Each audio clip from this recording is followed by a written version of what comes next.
పోయినప్పుడు అన్న సార్ నేను బయలుదేరుతాను సార్ అన్న. శంషాబాద్ దాకా ఇవన్నీ ఎందుకు కారణాలు చెప్తావు? నువ్వు బయలుదేరాలన్నావు అంటే నీ జీవితంలో ఇంకో విషయం ఈజ్ మోర్ ఇంపార్టెంట్ దాన్ని నేను వెళ్ళిపోదాం అనుకుంటున్నావు. నువ్వు శంషాబాద్ దాకా ఇట్లా కవరింగ్ చేస్తే నేను నిన్ను నమ్మను అన్నారు. ఓకే సార్ అన్న. మరి ఎందుకు చెప్పావు అన్నాడు. నాకు చెప్పాలనిపించింది చెప్పాను సార్ అన్న. నాకు నచ్చదు, మీకు నచ్చకపోతే నేనేం చేయాలి? మీకు నచ్చేది మీరు చెప్తారు కాబట్టి నాకు నచ్చేది నేను చెప్పిన, మీకు నచ్చితే నచ్చకపోతే ఈ క్లారిటీ నచ్చింది అన్నారు అంతే. ఎవరన్నా ఈ ఫీల్డ్లో నీకు బాగా క్లోజ్ ఫ్రెండ్స్ అనేవాళ్ళు ఉన్నారా? అయ్యారా? చాలా మంది ఉన్నారు. లిస్ట్ చెప్తే నేను మర్చిపోతా కొందరు పేర్లు. ఫర్ ఎగ్జాంపుల్ జమినీ సురేష్, ఎప్పుడు చూసినా mister Srikanth all the best అంటాడు. జమినీ సురేష్ అంట. ఇవాళ మెసేజ్ పెట్టి డార్లింగ్ నాకు అప్పు కావాలి 10,000 అని అడిగి. రవి వర్మ, సుభాష్, ఓకే సుభాష్ కూడా, రాహుల్ రామకృష్ణ, ప్రియదర్శి, సాయి కుమార్ భయ్య. అసలు సుధాకర్ గారు, సుబ్లేఖ సుధాకర్ గారు ఉన్నారు కదా, ఏ మనిషి అండి బాబు. ఓజీలో నేను నటించాను, దాంట్లో సుధాకర్ గారు కలిశారు. మాట్లాడి ఆ టీవీలో చూసిండే ఆయన్ని ఫస్ట్ టైం కలిసా.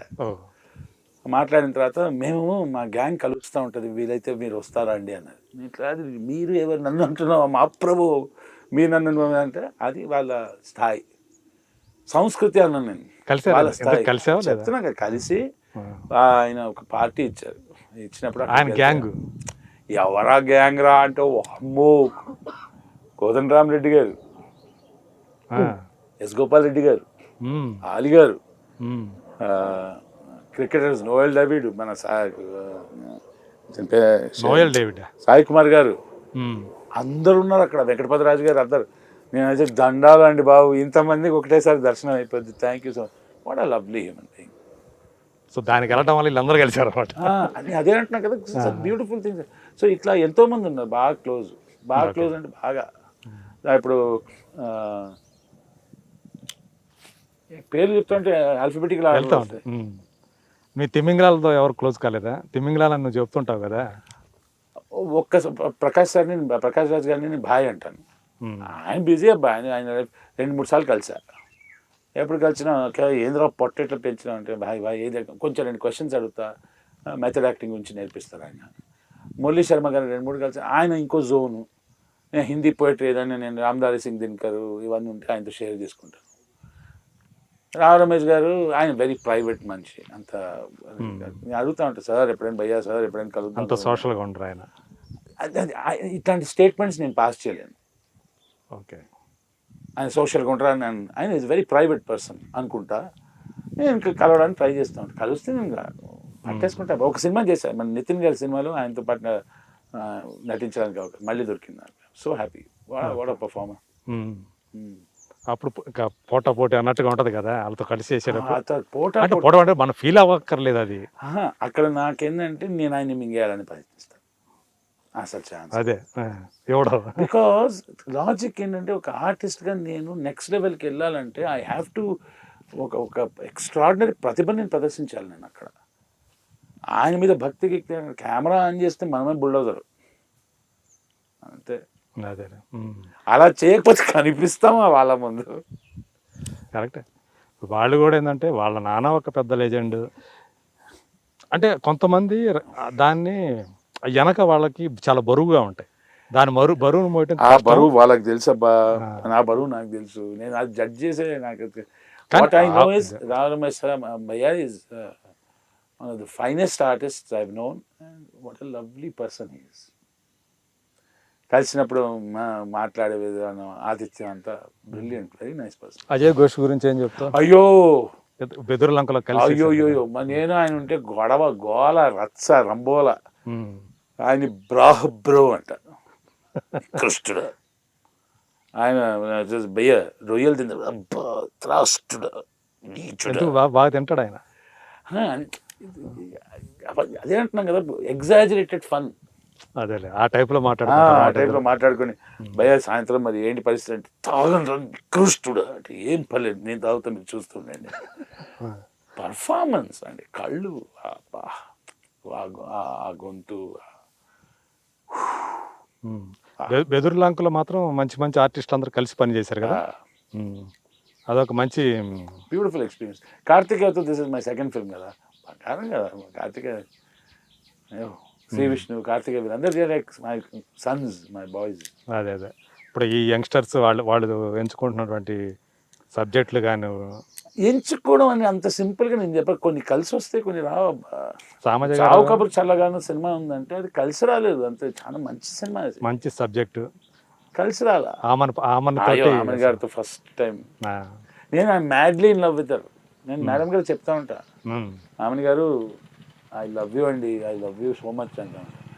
వై విజయ గారిని అంట, అన్నపూర్ణమ్మ గారు మమ్మీని అంట. వై విజయ్ గారిని అయితే so beautiful I love you అంటే వాళ్ళు రాలిపోతాయి అంటారు.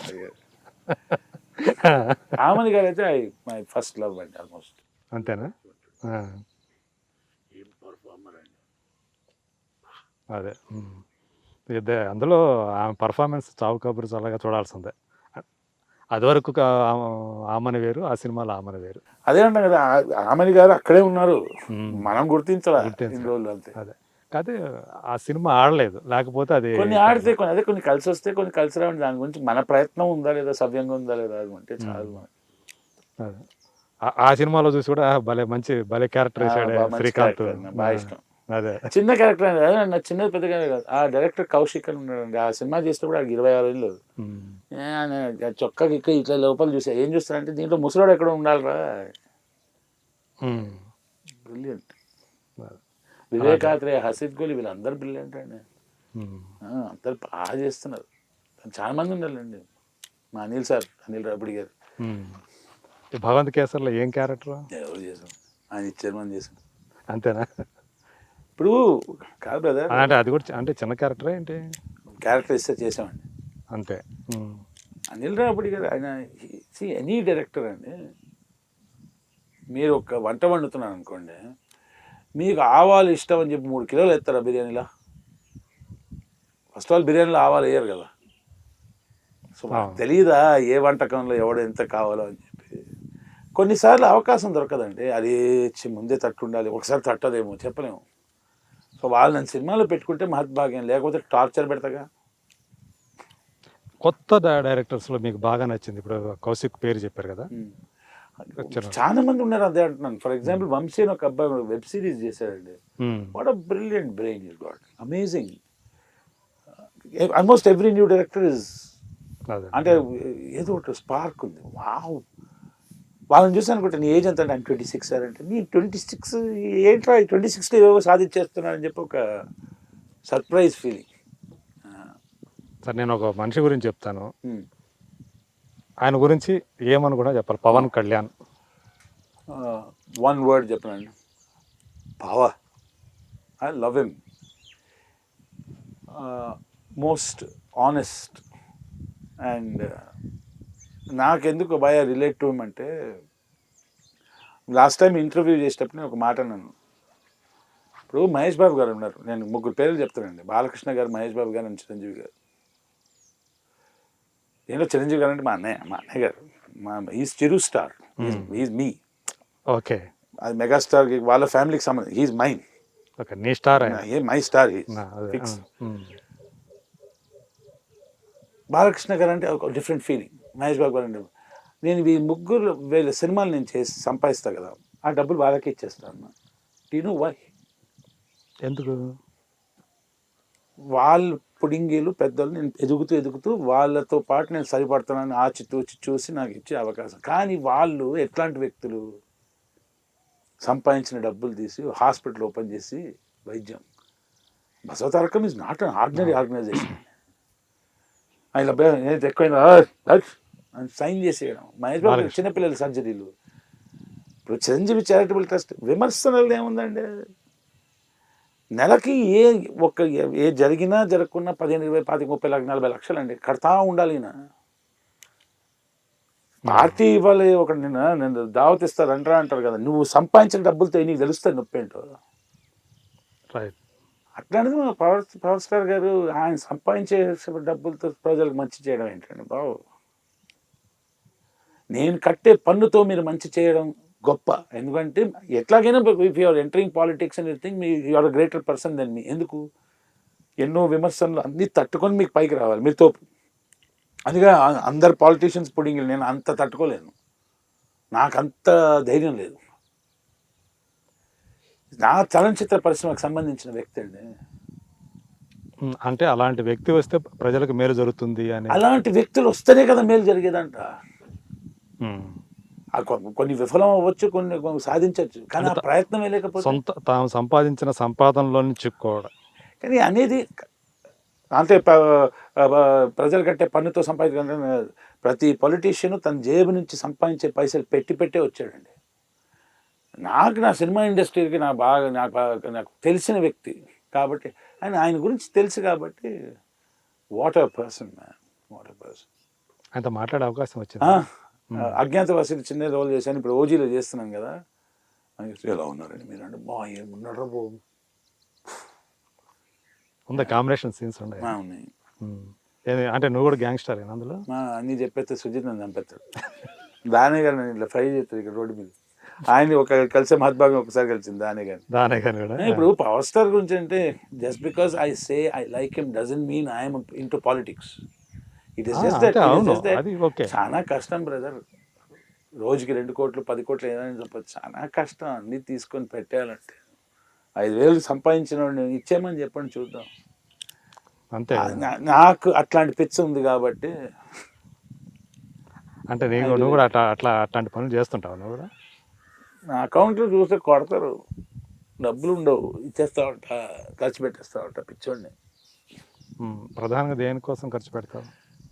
నాకు నా సిగరెట్ మంది ఇవన్నీ ఎంత ఎక్కువ కాదు, కానీ మిగతా అన్ని సంపాదించి పైసలు సినిమా తీస్తున్నాను ఎందుకు, కొత్త వాళ్ళని పెట్టుకొని తీసుకుని, ఎందుకంటే వాళ్ళకి బాగా ప్రొడ్యూసర్గా వర్కౌట్ అవ్వాలని. డబ్బులు అయిపోయినాయి. ఎవరైనా నిర్మాతలు ఉంటే 1.5 కోటి ఇస్తే మీకు 30% షేర్ ఇచ్చి మీ డబ్బులు రిటర్న్ కూడా ఇస్తానండి, ప్రామిస్, సీరియస్గా చెప్తున్నాను. అది ఎప్పుడు సంపాదించి కూడబెట్టి ఖర్చు పెట్టి టైం సరిపోట్లా. అది యాక్చువల్ ఎప్పుడు స్టార్ట్ అయింది? 2021-22లో, లాస్ట్ ఇయర్ 2022లో. ఇంకా ఒక 20 days షూట్, 25 days షూట్ ఉంది. డబ్బులు పోగేస్తున్నా. అండ్ ఆ క్లైమేట్, ఆ వెదర్ చాలా ఇంపార్టెంట్ ఆ సబ్జెక్ట్కి. సో సమ్మర్లో గిమ్మర్లో తీయలేము కాబట్టి మళ్ళీ అక్టోబర్ ఎండ్ నవంబర్లో తీయాలి. తీస్తా ఓకే. కారు అమ్మేస్తా, లేకపోతే కారు బైకు తీయటం కోసమా? ఇప్పుడు నీకు షూట్ లేదు, ఇక్కడికే ఉంటావా లేకపోతే ఎక్కడికన్నా వెళ్ళటాలు ఇట్లాంటివి ఉంటుంది అసలు? అంటే ముందు ట్రావెలింగ్ బాగా చేస్తున్నాను, ఇప్పుడు అది మోసిపోయింది. అవునా? అంటే ముందు ఎలా ఉండేది అంటే ఒంటరిగా వెళ్ళేది త్రూఅవుట్ మై లైఫ్, ఎక్కడికో వెళ్ళిపోయా, దేశాలు విదేశాలన్నీ. అంటే దేశ దెమ్మర్లాగా తిరిగేవాడు ఆల్మోస్ట్. అలాగే ఏదో ఒక రైల్వే స్టేషన్ దిగేసి అక్కడి నుంచి 10 kilometers ఏదో నడిచేసి జంగల్ మధ్యలో ఉండిపోయి ఆడేదో పల్లెటూరులా అట్లాంటిది. ఇప్పుడు ఏంటంటే వెళ్తే సంబడి ఏమైనా ఉంటే తోడు బాగుంటుంది అనిపిస్తుంది. ప్రాబ్లం ఏంటంటే వారం రోజులు ఒకరిని భరించలేనుగా. యాక్చువల్లీ వాళ్ళు నన్ను భరించలేరు, అది వేరే విషయం. అంటే శ్రీకాంత్ భరించడం ఎవరికైనా కష్టం అంటారా? నాకు తెలుసు కదబ్బా, నన్ను భరించడం నాకే కష్టం అన్నప్పుడు నీకు ఉండదా కష్టం? అందరికీ తెలిసిన విషయం, నేను కొత్తగా ఏం చెప్పట్లే. కొందరికి డైజెస్ట్ కాదు, కొందరు డైజెస్ట్ అవుతుంది అంతే. ఇప్పుడు అదంతా తిరగడం అయితే మానేసావా? వెళ్ళటం అంటే మోసిపోయింది అంటున్నా కదా, నచ్చట్లా. ఓకే. అంటే ఒక్కడవే తిరగటం నచ్చట్లేదా? ఇప్పుడు ఈజిప్ట్కి వెళ్ళాలనుకున్నాం, మొన్న ఈజిప్ట్కి వెళ్ళి ఏం చెప్తావు, పిరమిడ్ అంటే ఇప్పుడు నీకు తగ్గట్టు దొరుకుతారు కదా ఎవరైనా? మగముండ కొడుకులే దొరుకుతున్నాం, బాడుకోలు అందరు. మగాడు కాకుండా ఆడవాళ్ళతో వాళ్ళతో ఏం పోతామా హాలిడేకి? మగాళ్ళతో కూర్చొని సిట్టింగ్ కూర్చొని మందు తాగొచ్చు, కానీ మా తమ్ముడు గారు ఉన్నాడు, ఆయనతో పోతే ఏమవుతుంది, ఇదే నవ్వు వెన్యూ చేంజ్ అవుతుంది అంతే. I'm figuratively speaking. అదేలే, అమ్మాయి తెలితే ఇట్స్ డిఫరెంట్ థింగ్ కదా. వెళ్తా నెక్స్ట్ మంత్. చూస్తే చాలా మంది ఎక్కడెక్కడో వెళ్తూ ఉంటారు, మాల్దీవులని ఏం తిరుగుతూ ఉంటారు, బొమ్మలు పెడతా ఉంటారు, షేర్ చేసుకుంటూ ఉంటారు. నేను ట్రావెల్ చేసిన నేను నా దగ్గర ఉన్న ఫోటోలు పెడితే చెప్పి దొబ్బిద్ది జనాలకి. మామూలుగా తిరగలేడా నేను? మీరు మాల్దీవ్కి వెళ్ళారు, నేను అరుణాచల్ ప్రదేశ్లో నేను వైల్డ్ లైఫ్ అంటే ఉంది కదా బేర్ గ్రిల్స్ది, సర్వైవింగ్ ద వైల్డ్ అని, అవన్నీ నేను 93-94లో చేశా. ఓకే. టవాంగ్ వ్యాలీలో 15 days బతికే. యానిమల్ ప్లానెట్ అవన్నీ అయిపోయినాయి, నేషనల్ జియోగ్రఫీ ఛానల్లో చూపించే ఏవైతే ఉంటాయి వైల్డ్ లైఫ్ ఇవన్నీ చేసేసారు. ఎప్పుడు సోనాపూర్ బీచ్ అని ఉంది మా ఒరిస్సాలో, బ్యాక్ వాటర్ బీచ్ అది, ఒక అబ్జర్వేటరీ కూడా ఉంటుంది అక్కడ. అక్కడ బతికాము 95, 96 చేసాం. అవునా ఏంటి అడ్వెంచర్స్ అన్ని చేసాం. కన్యాకుమారి టు ఇది ఉంది కదా, 4 పాస్ ఛాలెంజ్ ఉంది కదా, మార్సిమిక్లా, కార్దుంగ్లా. నేను 2 పాస్ చేశాను. బజాజ్ చేతకులు వెళ్ళాను నేను. ఎక్కడి నుంచి? కన్యాకుమారి టు కార్గిల్ వెళ్ళా. మనాలి టు లే ఎన్నిసార్లు చేశాను నేను లదాఖ్. లిటరల్లీ చేతకు మీద వెళ్ళావా? ఎప్పుడు 90లోనా? 94, 95, రాత్రి 2001, 2002. నాకు బైక్ మీద వెళ్ళడం అంటే వెళ్ళిపోతా. ఎన్ని రోజులు పట్టింది అసలు? ఓవరాల్ 17 days పట్టింది. అంత బరువును బేర్ చేసింది అది చేతకు. అక్కడి నుంచి ఆ బండికి మాడిఫికేషన్ చేసి, ఎందుకంటే అక్కడ టెంపరేచర్ బాగా లో అయిపోతే ఫ్యూయల్ ఇగ్నైట్ అవ్వదు. So you have to